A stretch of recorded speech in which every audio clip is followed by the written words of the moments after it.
and welcome to episode 3 of Backpacking for Beginners. Week 1 we looked at picking a destination, and week 2 we looked at visas and how to get one. So what's next? You need to book your flight. I'm going to be giving you some tips, hints and tricks on how to get the best deal.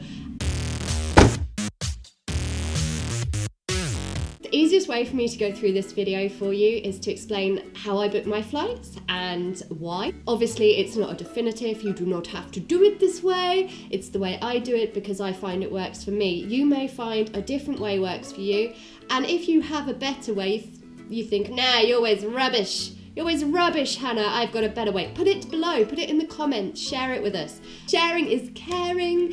It helps me, it helps everyone else, and we all learn something new. How I go about booking my flights is by heading over to a website called Skyscanner, which I'll put the link below for you. It's a comparison website. All you need to do is put in the dates you wish to travel and your destination from and to. Make sure that you have the correct dates and the correct destinations. One of the things I love about Skyscanner is that it has a whole month search function. So if you don't know the exact date that you want to travel, which often happens with us backpackers, let's be honest, it can show you the whole month. You can put the month that you want to go in and it will show you all the prices for that month.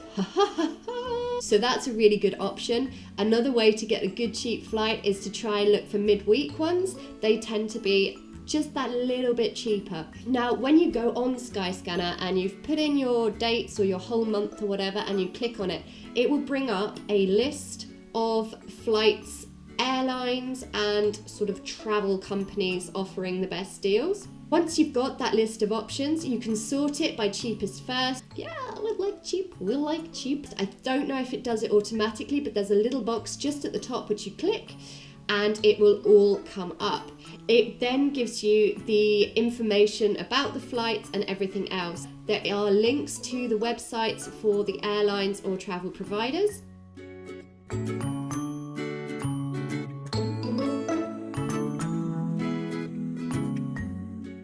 Now, personally, and this is a personal preference, the long haul and expensive important flights tend to try and find the cheapest airline and go to their website directly. There's usually a bit of a difference. Sometimes it's not that much. It could just be like £20 or something. And I do this for a number of reasons. The reasons that I do this are because 1, I'm a massive worrier, as anyone who knows me well will tell you, and 2, I just think it's a little bit more secure overall for your travel plans and everything else. The reason I do book with the airline directly is mainly to do with connections. I'm going to do a whole thing on connecting flights later, so I'm not going to get too far into that today.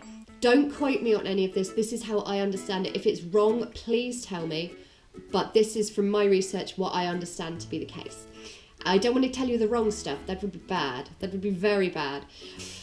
From my understanding, if you book a connecting flight with the same airline and you have one booking reference, they are under a legal obligation to not put you on a connecting flight where there is not enough time to make that connection.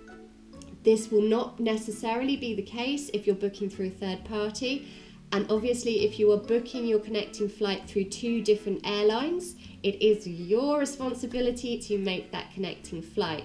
Obviously, you're going to do everything in your power to get on that flight anyway, but if there's an unforeseen circumstance or a delay or whatever, with the one booking reference with that same airline, they are responsible. That's all I'm going to say about connecting flights for today, okay? I'm sorry, I could go on, but this is about booking flights. Once you either click on your third-party website or your direct airline, remember that there are often hidden extras, sometimes baggage, meals, and all of that, so that can bump it up, and actually the option underneath may work out to be the better deal, so just think about all of those extras when you're checking those flights out. You may have baggage included. It could be 20 kilos, it could be up to 30 kilos with some airline, and you will have hand luggage, obviously. If it's not included, you want to check how much that's going to add on to the total of your flight. With hand luggage, they will give you dimensions that you are allowed, and some airline providers will give you a weight allowance for your hand luggage too. What else can I tell you? You've clicked on your flight that you've picked, and what you will need to do is just double and triple check the dates and the airport. Double check always before hitting yes and pay. And you are also going to be asked about extras like travel insurance and hotels and all that. Generally, if you have a good travel insurance, you should have delayed flights, missed flights, lost baggage, all of that included. I'm going to do a video on travel insurance again later in this series. I'm not going to go into details for now, but if you have that, you shouldn't need it with the airline, but that's something you might want. So that's going to add extra cost as well. That is the basics for booking flights, really. It's as simple as finding the best deal and booking it and making sure all your details are correct. You will need to put your passport details in, make sure those are correct also to be allowed to travel. I hope this has helped. If there's any more information you need, please let me know in the comments below. Look forward to seeing you next Friday, where we will be talking about travel vaccinations. So stay tuned for that. Don't forget to find me on Facebook, Twitter, Instagram, and read my blog. All the links are below. I will see you next week, and take care for now. Bye! Many types of visas, and it depends entirely on what trip you have planned. And what you need to know is which visa you require for the country that you're going to.